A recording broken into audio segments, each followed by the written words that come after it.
tracks. Bravely we prove in our striving, trudging together each day. Where there's a will, there's a way.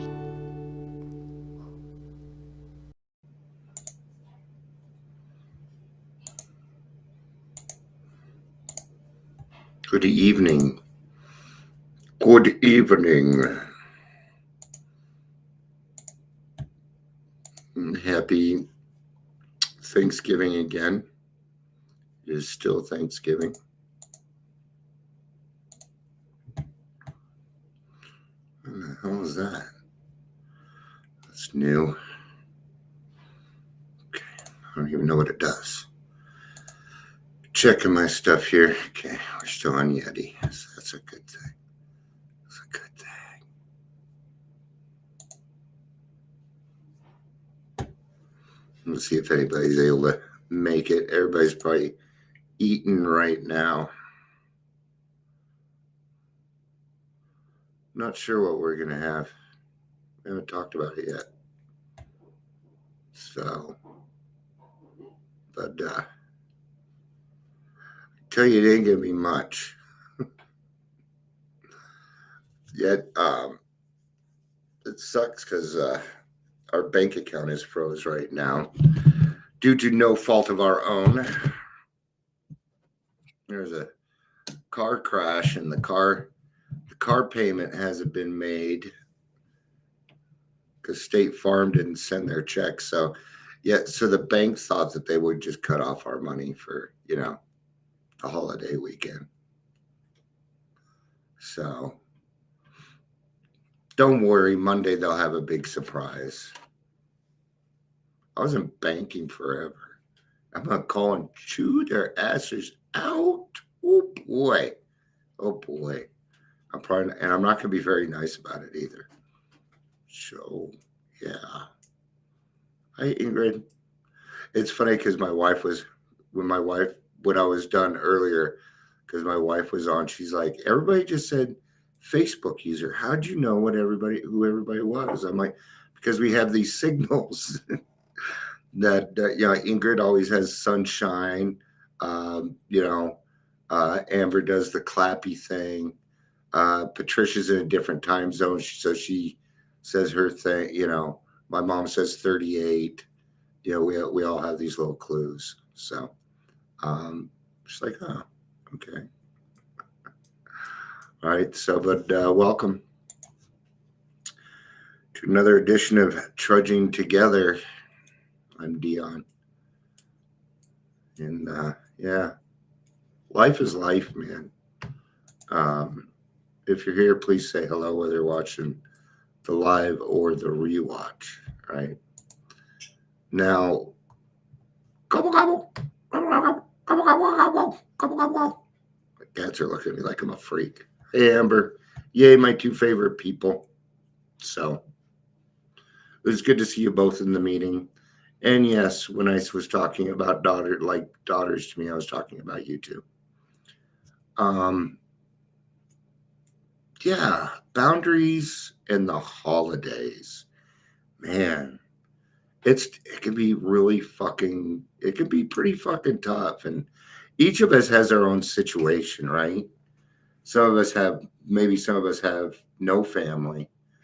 Some of us have big families. And, for me, I have 8 brothers and sisters. I'm related to none of them fully. They're all half. And my oldest brother, I'm not related to at all, but, I don't even know if he considers me a brother. Maybe I have 7 now. I don't know. See, I had to let a lot of my family go. They didn't want to be a part of my life, man. So,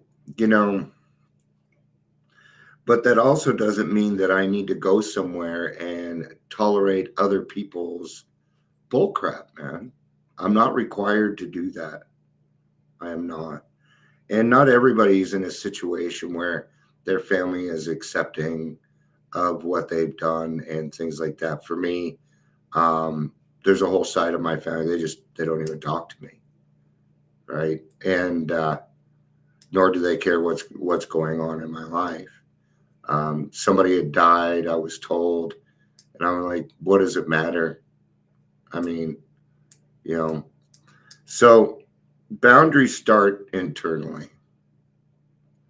And I found the best way to healthier boundaries for myself was by creating some internal boundaries for myself.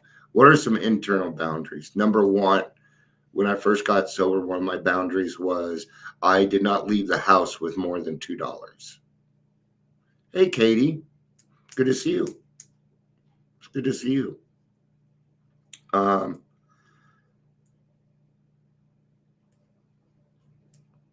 the hell was I talking about? I was talking about internal boundaries, right?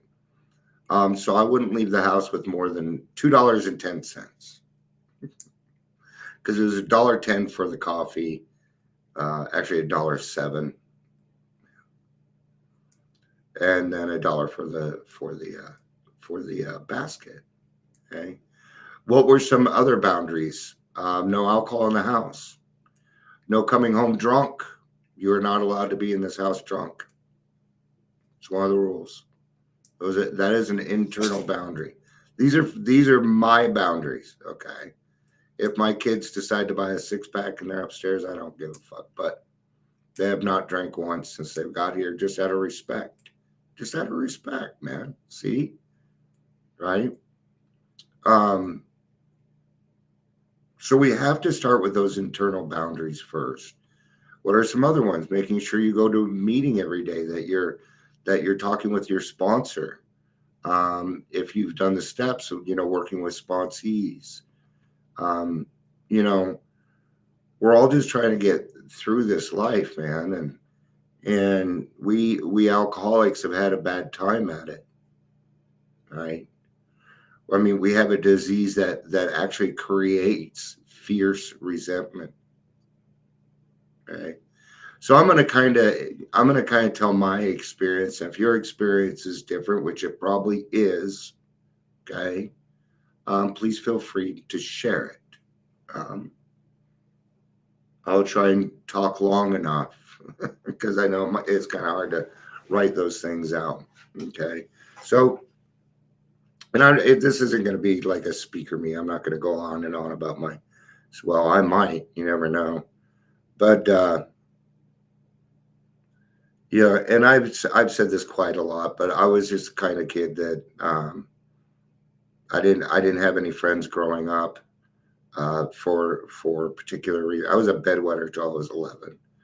So I didn't do sleepovers. I didn't have people sleep over, things like that.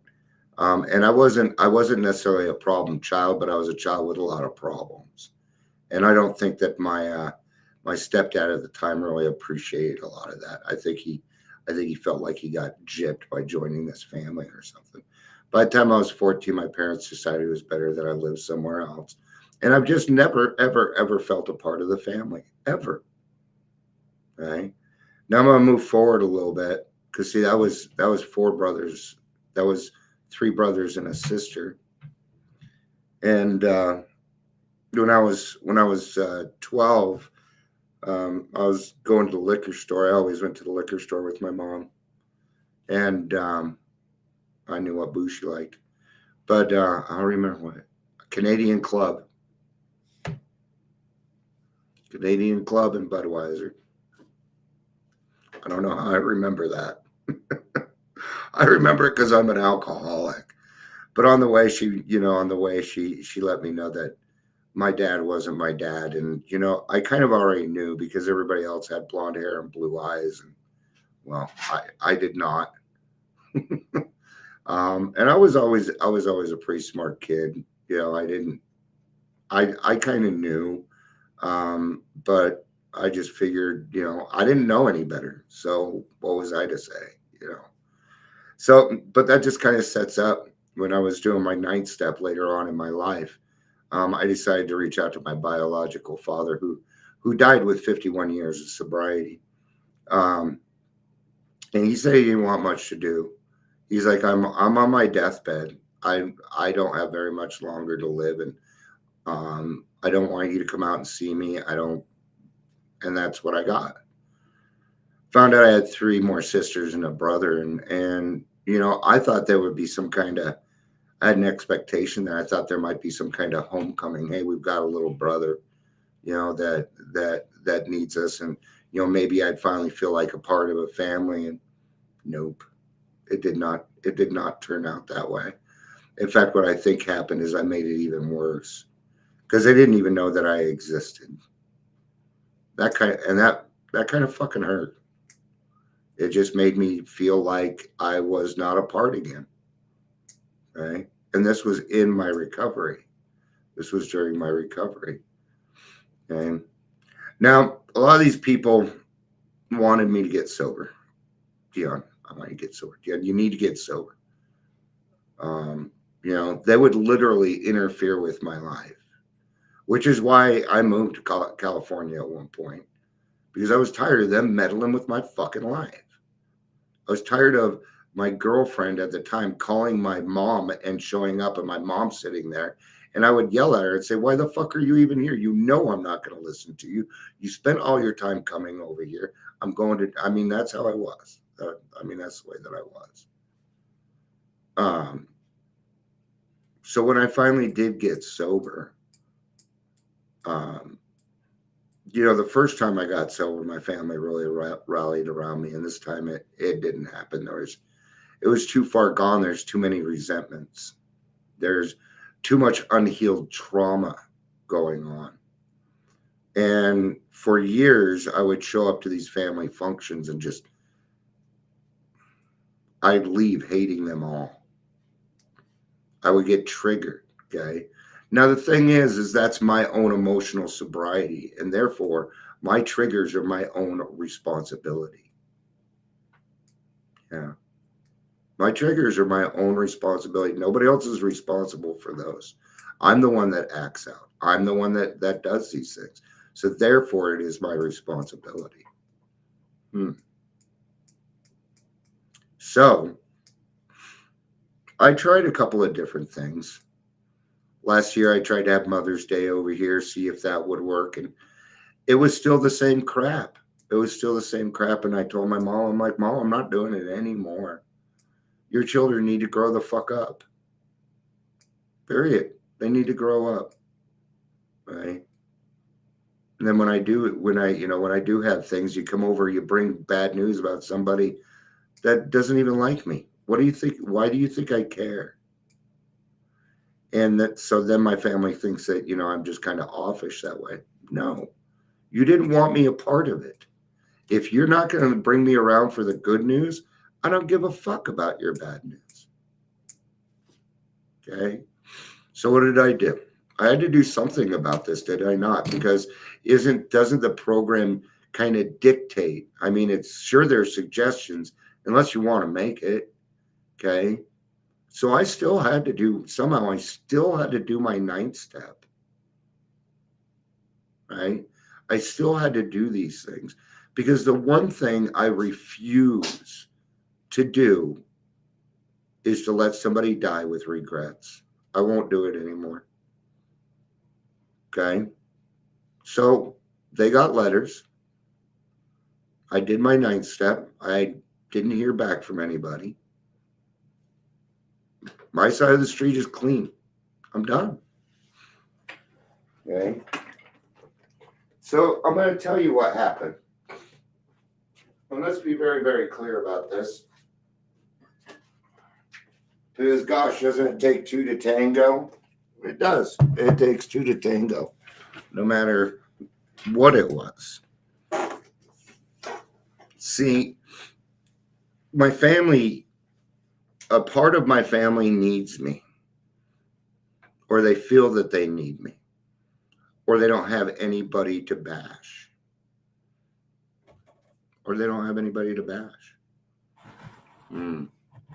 I'm the black sheep. Okay. Black sheep are usually the truth tellers. And I'll let you know what happened. I grew. They didn't. That was it. I grew. They didn't. But now when I'm around. They don't like to be around me because I disrupt their spirituality. Because they know that I know the truth. They know that I've healed. And they know that they haven't. So where's the blame going to lie now? Well, if they keep me at arm's distance and don't really find out what's going on with me, then they can continue that talk to so that they can continue to feel better about themselves. You see, they didn't really want me to get sober. What they were was they were caught up in Dion's drama. Okay. Now that that's not available anymore, they don't want me. Those are boundaries. Okay. One of my boundaries is I don't hang out with people that don't support me. I'm not inviting people over to my house that don't support me. I don't care if we're blood or not. Okay. I was removed at 14. I'm now 53. Okay. 40 years ago. Right. And this trauma is still going on within the family. Okay. Honestly, I would rather be at home and be lonely than deal with that bullshit anymore. Okay? I'm not going to hear from any of them today. My mom told me that she was going to Wyoming, and I love you, and I have a good relationship with my mom. That's about it. I do that because she's my mom. She raised me. She fucking bent over backwards to make sure that I was okay. Okay. Did she always do it the right way? No, but she admitted it to me at least. Yeah. At least she said, yeah, you know what? That probably wasn't really the right way. But what can she do about it from that point except be a better person each day? And that's what, that's the opposite side of this. I see my mom growing again. Right? My son and my daughter that live with us, I'm watching them grow. I'm watching my son's anger dissipate and seeing him actually happy. These are the opposite sides. Okay. And that happens because I went to my kids and said, I went to my kids and did what my parents did not do for me. Admit that I was wrong and that I did it wrong and I need to try a new way. And my relationship changed. The relationship changed. Is it where I want it to? Do I hear from my kids all the time? No, not quite yet, but gosh, it's getting better. It's getting better. Right? So, I know it's going to be hard, but it's okay to say no. It's okay to say no. And this is the way I say it. Hey, you know what? You begged me for years. Hey, Ann, good to see you. You begged me for years to stop drinking. Now I stop drinking. When I come over, you're just throwing it in my face, man. I don't need that. I don't need that. You don't need it. I don't need it. Okay. We weren't given the best hand. Okay. Life for us is a little bit more arduous than it is for other people because our disease comes with things like shame and guilt. Okay. Nothing. This was going to be called gratitude and guilt, or grateful, or guilt versus gratitude. Okay. I don't go somewhere because I feel guilty anymore. I used to. Well, I didn't used to. No, if it's going to interfere with me emotionally, especially spiritually, if I know that I'm going to cause more confusion than harmony, I am not going. Period. I would rather stay at home by myself with my kitty cats. Okay. Been a while since my wife was home for Thanksgiving. We got each other today. So you don't need to do these things Dude, you do that again and you will lose. Yeah, I can do it. Claws. Declawing your cats was one thing, and then I found out what happened. I wouldn't know. So wrong. So anyway, all right. So the other thing is this: you don't owe anybody a fucking explanation. You don't. It's between you and God. That's between you and God. Okay? And I'm not going to sit here and say it's an easy thing to do because it's not. In fact, creating boundaries hurts. Okay? Because when we're creating boundaries, what is going to happen? Well, we're going to lose somebody probably. And we know that. It doesn't always happen. Okay? But there's that we don't want to put up boundaries because we have that fear of losing somebody in our life. Well, if a boundary is going to make somebody leave, they probably shouldn't have been in your life anyway. They were probably just a hanger on. So, all right. I hope you all have a great rest of your evening. And happy gobble gobble. Happy Turkey Murder Day. And happy Thanksgiving. Well, bless you. Okay? Bless you. All right. I love you. Peace out. And have a day. Bye-bye.